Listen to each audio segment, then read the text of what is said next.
Mga malulupit.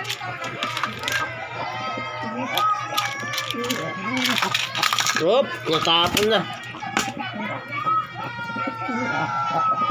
So, binenta ko na ito ng Bicol eh. Galing pang Bicol yan mga yan.